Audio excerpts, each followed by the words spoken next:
Hi, this is Jeff Altman, the Big Game Hunter, and I just want to say before I introduce my guest to you, visit iTunes and or Stitcher and leave this show a 5-star review and tell people about your experience of Job Search Radio. It's going to help more people discover the show. It's going to help with our rankings in iTunes and Stitcher, and I want to help more people discover this and not go through the heartache of difficult and painful job searches. So thanks. Now let me introduce my guest. I'm someone who's been a headhunter for a long time, and I coach people to play their game much bigger. And when I booked Kate Paine on the show, I had heard that she looks at LinkedIn from the standpoint of a brand strategist, which I think is huge for most of you. So it's not the typical interview. It's just a quality interview about using LinkedIn and looking at it from the standpoint of how to build your brand using LinkedIn, how to really create a profile and use the tool well. Now, I've had some great guests on, and I know I have a couple of people booked on for next year that will help you as well. But this one I thought was a good pivot point in changing your thinking about LinkedIn and using it much more effectively. So hope you enjoyed today's show, and please sing along.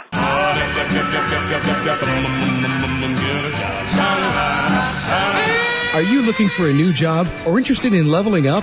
Job Search Radio is your go-to resource for insider tips on job hunting and growing your career.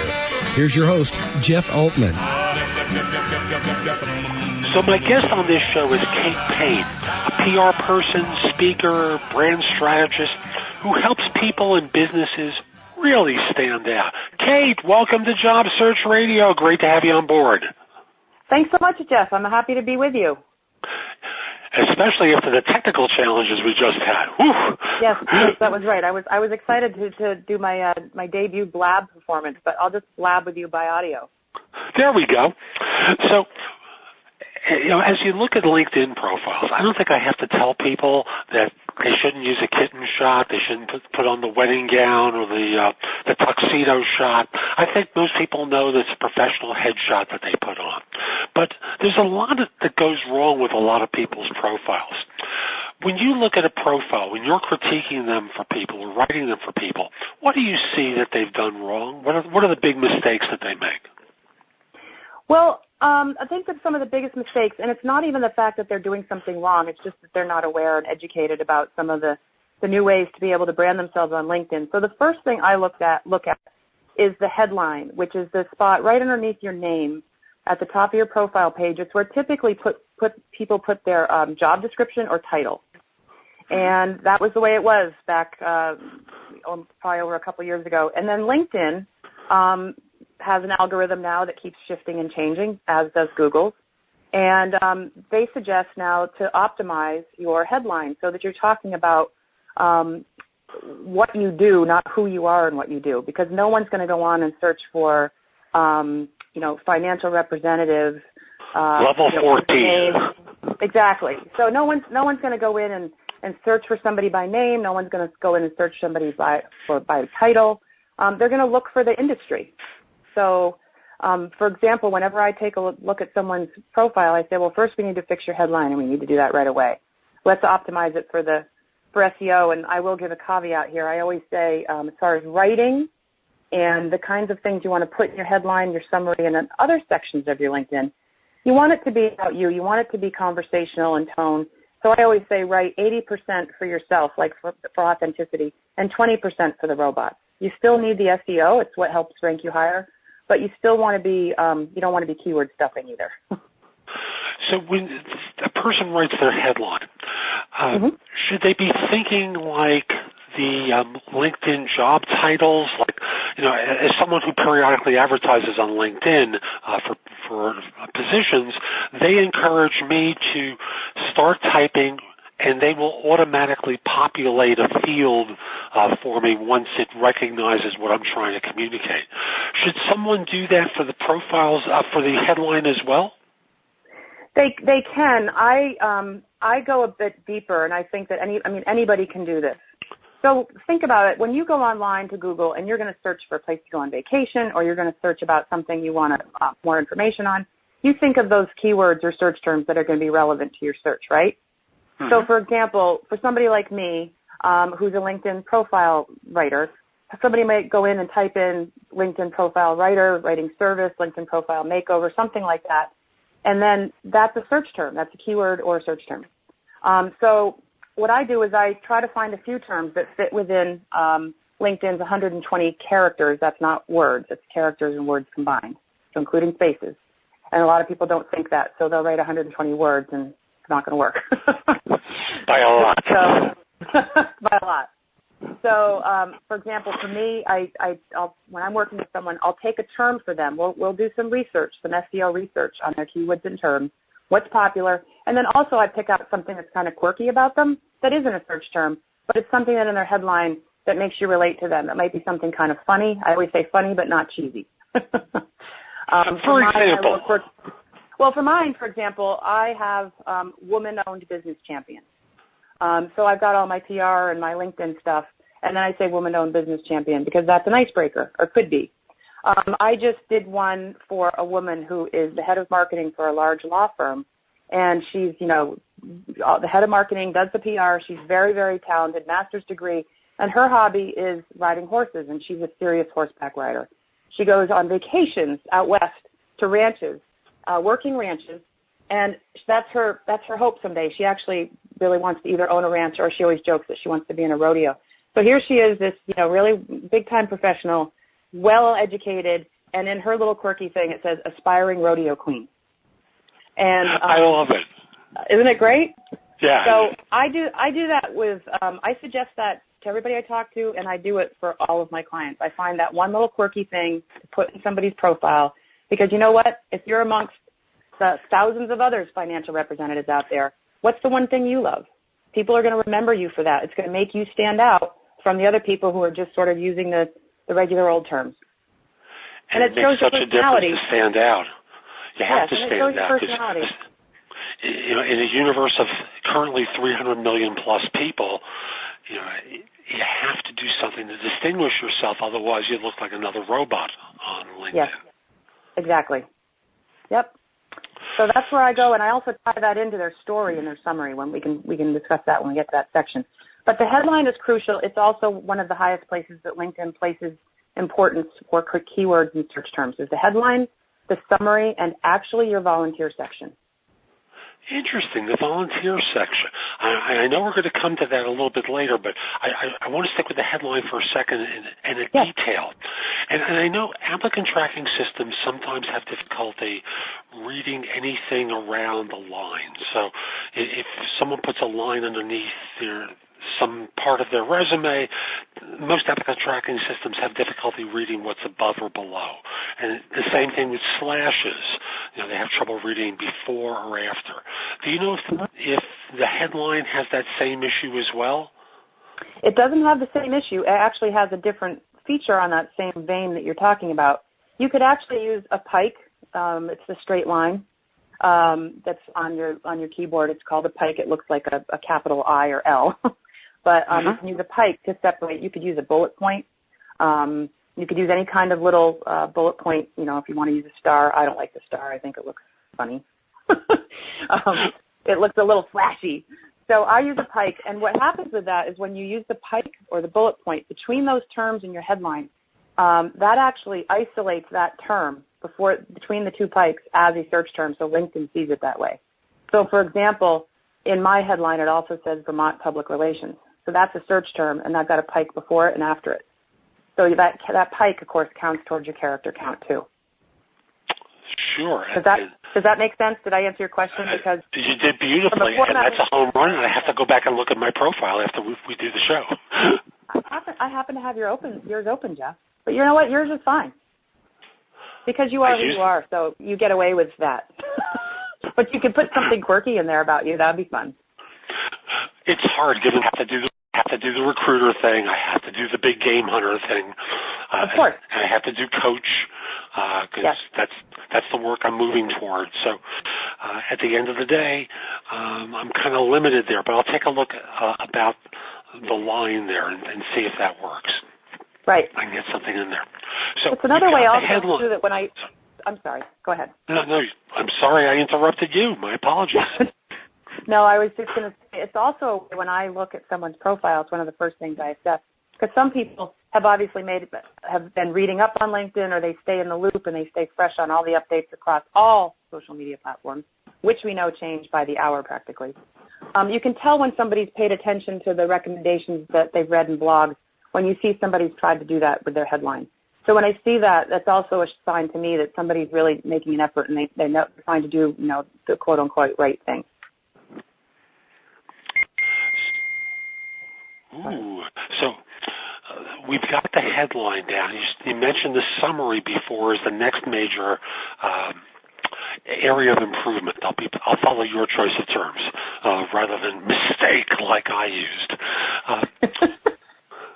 How much space can someone use in their summary area? They have 2,000 characters. Again, that's words and spaces combined total. It's not 2,000 words separately. That comes out to be about 600-ish words, depending. So I have what I call a recipe. I hate to say formula because formula makes it sound like I'm trying to fit people into a box, and I'm not doing that at all. So I have a recipe that I use for summary, and it's 3 parts. The first part should be who you are and why you like what you do, what got you inspired, or a little something about yourself. Maybe in the case of my client that was the aspiring rodeo queen, she might put in there about her love for the equestrian world or something like that, but then ties it into what she does. Then the middle piece of that would be what the person's pain point is. Obviously everybody's out there to solve somebody's pain point, whether it's a product or service, right? Mm-hmm. And then the last piece would be how you solve that person's pain point. So in other words, it's not what a lot of people think it is currently, which is a summary that is all about you. It's really about who you are, why people should be interested in you, and how you solve somebody's pain point, how you solve their problem. Interesting. And you put it in the summary, not necessarily in the text describing what you've done for organizations. You can still have correct. I apologize. No, we're both excited about this topic. I am. I know.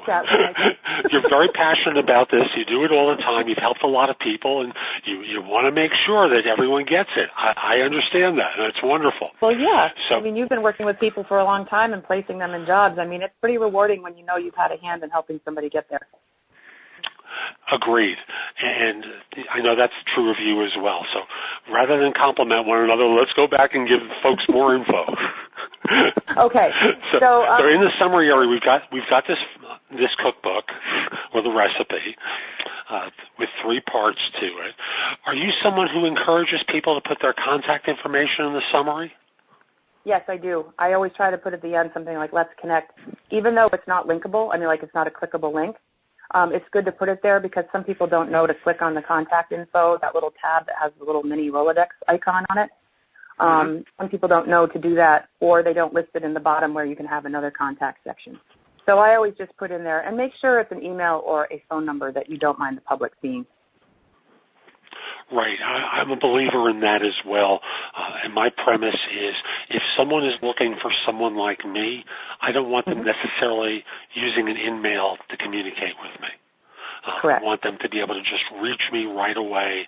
No delay caused by connection request being sent to me. And for a lot of job hunters, and it does seem like people are not logging on to LinkedIn as frequently as they once did, any delay can have an impact on whether or not they get in front of an organization for an opportunity. So absolutely. Clearly anything that makes it easy for someone to reach out makes a lot of sense to me. Well, it's just like the law of having a website. Make it easy for people to find out what they need quickly. If they have to click more than once or twice, or they have to go search for something, you're going to lose them. Agreed wholeheartedly. And now we're going to pause for a second and do my insider tip for this show, and we're going to be back with more from Kate in just a moment.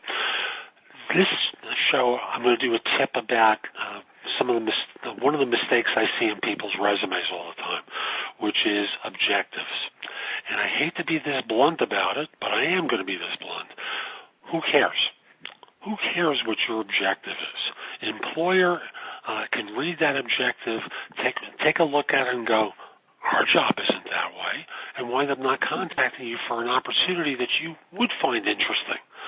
The objective, if you include it, locks you into one particular outcome, and thus you put yourself in a box that can wind up hurting you. It's not that your goal or objective should be ignored, but I think you'd rather find out first from an organization what they're looking for so you can make an informed decision rather than just simply saying, I'm only looking for this. So rather than use an objective, yes, you can include a summary. You can use keywords in the summary, but instead of the objective, use the email of a cover email. Use your email, I should say, like the old-fashioned cover letters to communicate what you've done, how you've gone about doing it, and how your background fits what an organization's looking for.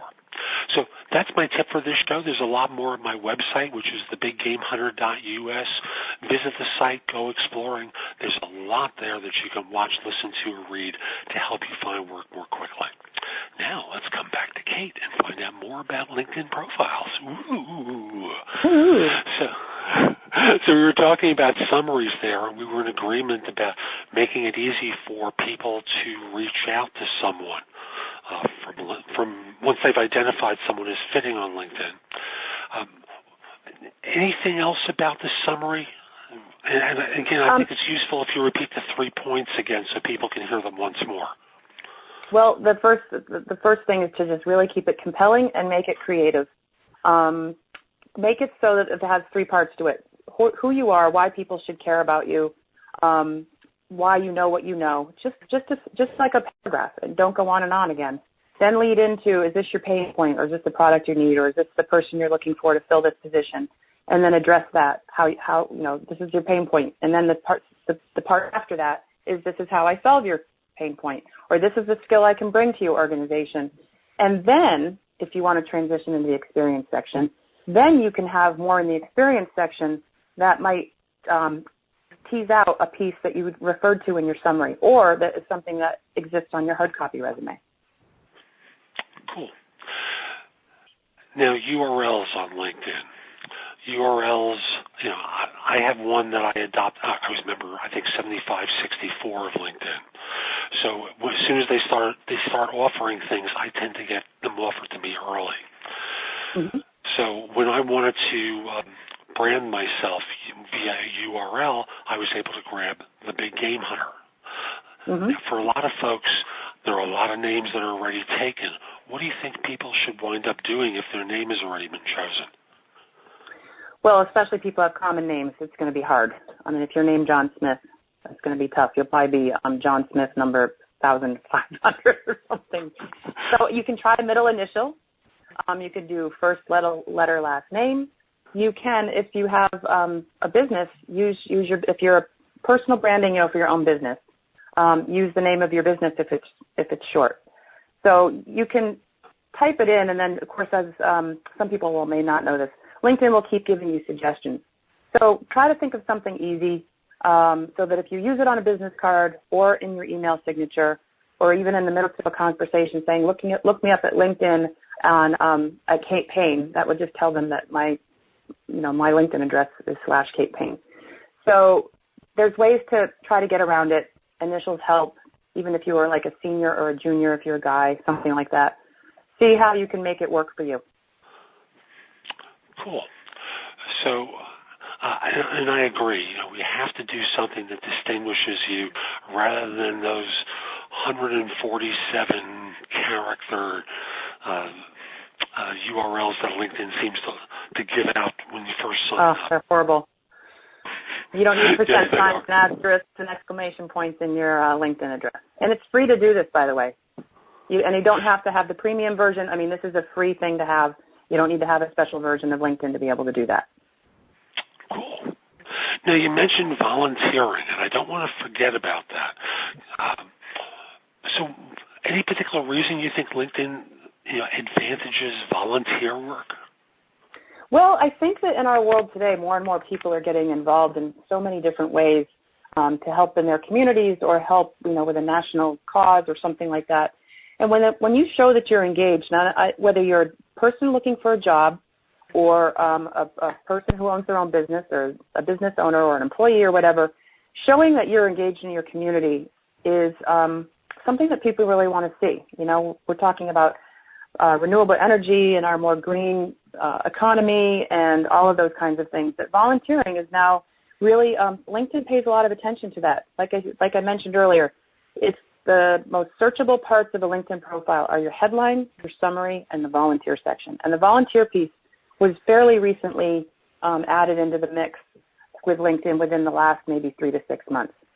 So even if you haven't done any hands-on volunteer work, even if you've just helped in your kids' little league and you've been a parent that's helped, make things happen and put something in there. It shows that you're engaged in your community, and it shows that it's just not all about you.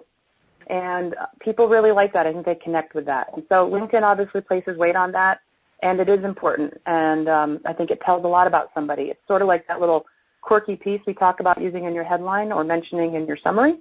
It's another way for you to stand out from somebody else who isn't taking the time to do that. Fascinating. It escapes my logic system to understand why it's important that LinkedIn. It's so important that LinkedIn wants to advantage me in search because of that. But hey, I've got some good stuff there, and I'm going to do it. Right, exactly. And even if you don't put in the volunteer section, it's not like if you don't have it, it's going to ding you. It's just that if you have it, it'll help you. But it's not going to make you, it's not like if you don't have it, it's not like not the equivalent of having a non-responsive website, which could ding you in Google. And it make the use of somebody's website poor. But, if you're a supporter, like if you're a financial supporter, you certainly don't need to mention that. But there is that section about causes you support. Fill out the ones that are there. If it's humanitarian relief, education, health, at least check off the box, and you have an opportunity to put in the organizations you support.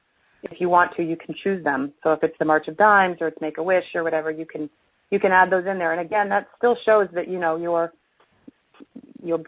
breadth of capabilities and interests makes you more interesting. Now, the body of the profile, the stuff about what someone's done.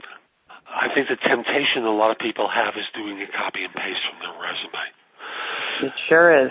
No. Take over. Tell them what to do. Well, let me ask you, Jeff. What do you think?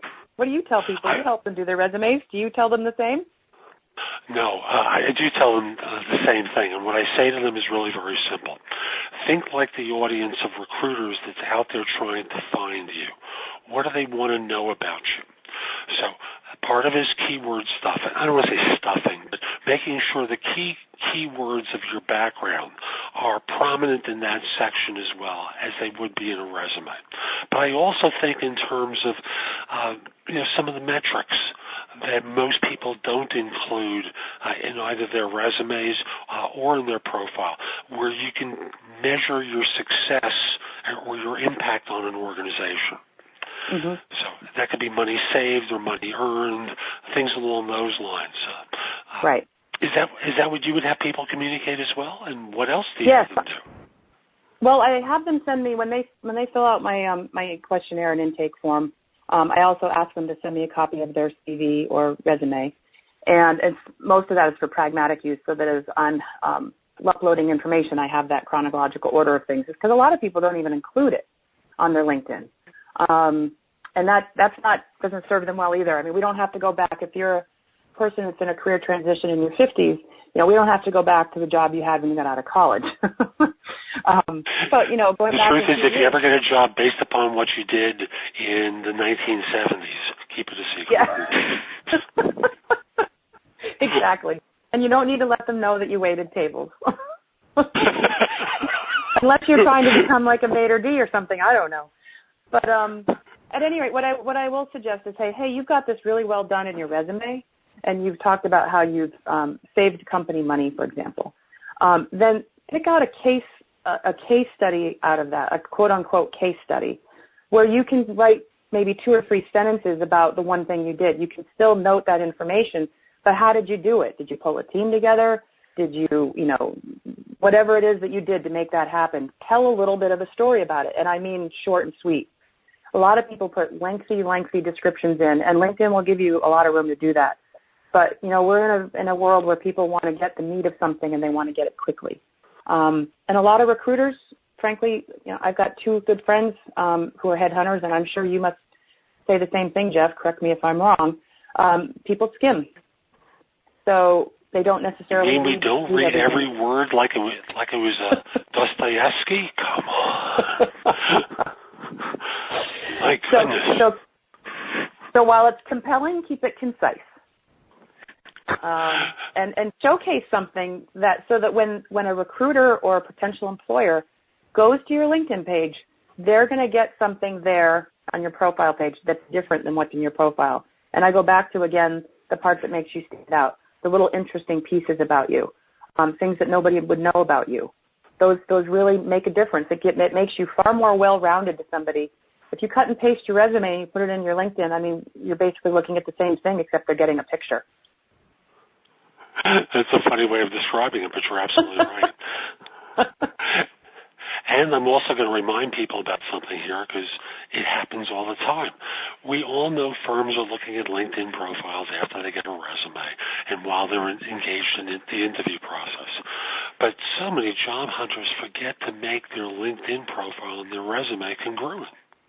Correct. And I find it absolutely bizarre. Like yesterday, the day before, I was talking with someone who was involved with, I don't want to mention the industry he was in, but I looked at his profile, I looked at his resume, and different organizations are leading it off.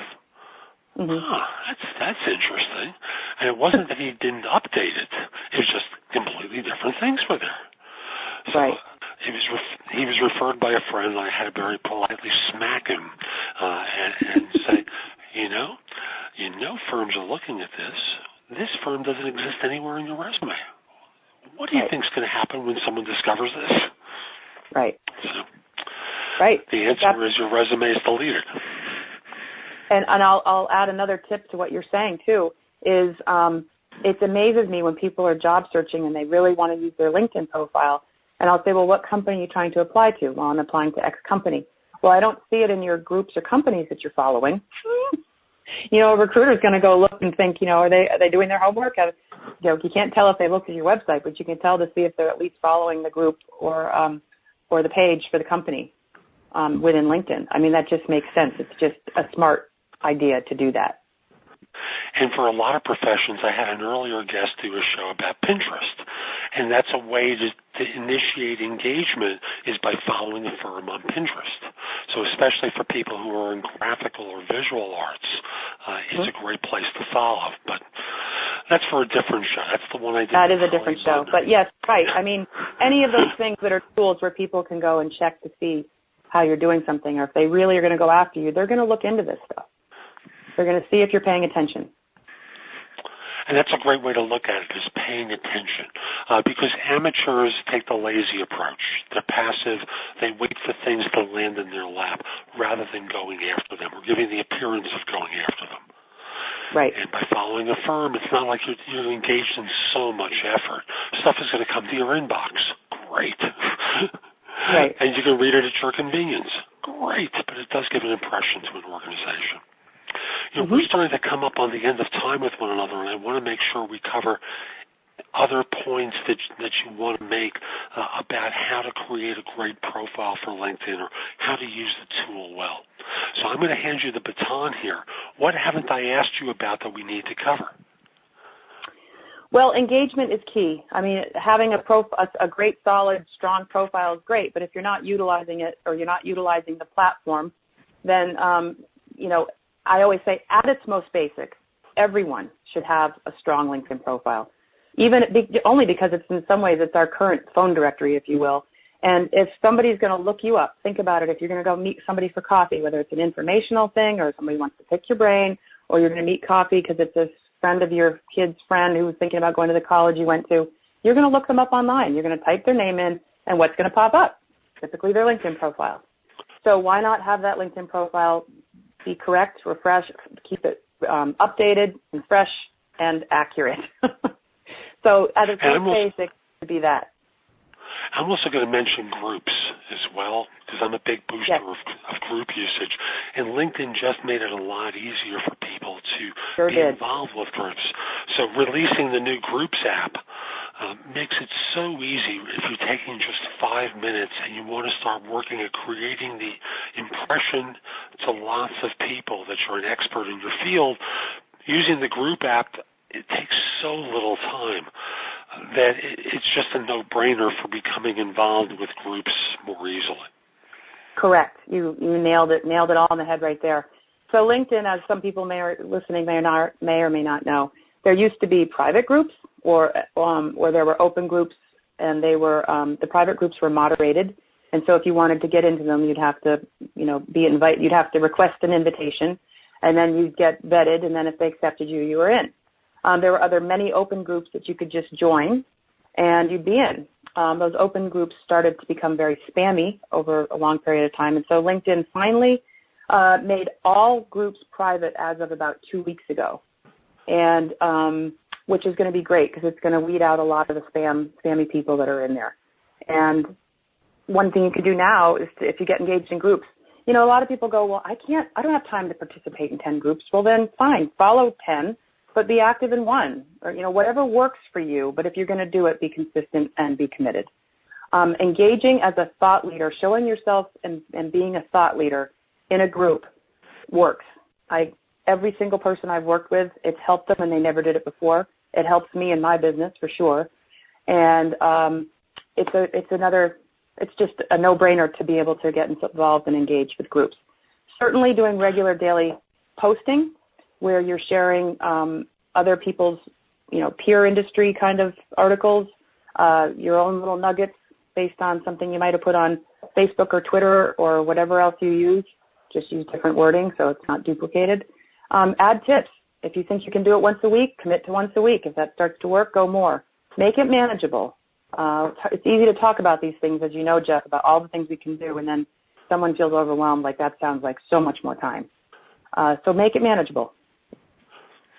Right, and I would say if you're in a field where this makes sense, write for the publishing platform or the blogging platform, depending upon how you want to describe it. Do a that quality was going to be the next thing I mentioned. Yeah, do a quality article for the blogging platform. LinkedIn will share it with your followers. You can put it to Twitter and Facebook.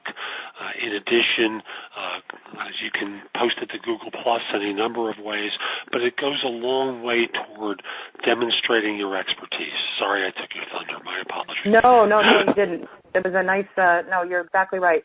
It's sticky. As we know, sticky meaning evergreen. It has legs. It lives forever in LinkedIn, and it goes out to everybody on LinkedIn. And the numbers that are there that tell you how many people have seen it, liked it, shared it, are actually very accurate because somebody actually has to click on that title in order to read it. It's not like just an impression, or what we used to call impressions in the days of print ads or print promotion. So it has legs. I've only done a few of them. I should be doing them more. And whenever I do, I have always received really great results from it. And so have many other people. And it's exciting. And if you make a post, it also posts automatically to your page, your profile page, so people can see what you've written and when, and they can click on it to go read what you've written. Again, it's another super tool. If you're job searching and you like to write, it's definitely a tool you should be taking advantage of. And I'll remind you, folks, as you end that article, make sure you have a link to your profile page so people can send it a connection request to you. Right. That's right. Yeah. Thank you. Kate, thank you so much for making time today. This has been terrific. How can people find out more about the work that you do and such? Well, thank you, Jeff. It was a real honor, seriously, to be invited onto your show. So thank you very much. People can visit my website, which is standingoutonline.com. My email is Kate, K-A-T-E, Kate at standingoutonline.com. You can see all of the services I offer there. I do offer LinkedIn profile writing services, coaching, consulting. I teach corporations how to have their employees network so that they can help the firm. It's a win-win for both the employee and for the firm. And I'm also on Facebook, my business page, which is Kate Paine, P-A-I-N-E, Kate Paine Associates, and on Twitter at KPaine66. Super. Again, Kate, thank you so much. And folks, we'll be back next time with someone else to help you find work more quickly. I'm Jeff Altman, the Big Game Hunter. I hope you enjoyed this show, and if you did, head over to iTunes, give it a good review, give it 5 stars. It helps other people discover the show, and that's what it's all about, helping others so that they can benefit from this information. And if we aren't connected on LinkedIn, send a connection request to me at linkedin.com/IN/The Big Game Hunter. I'm Jeff Altman. Have a great day. Take care.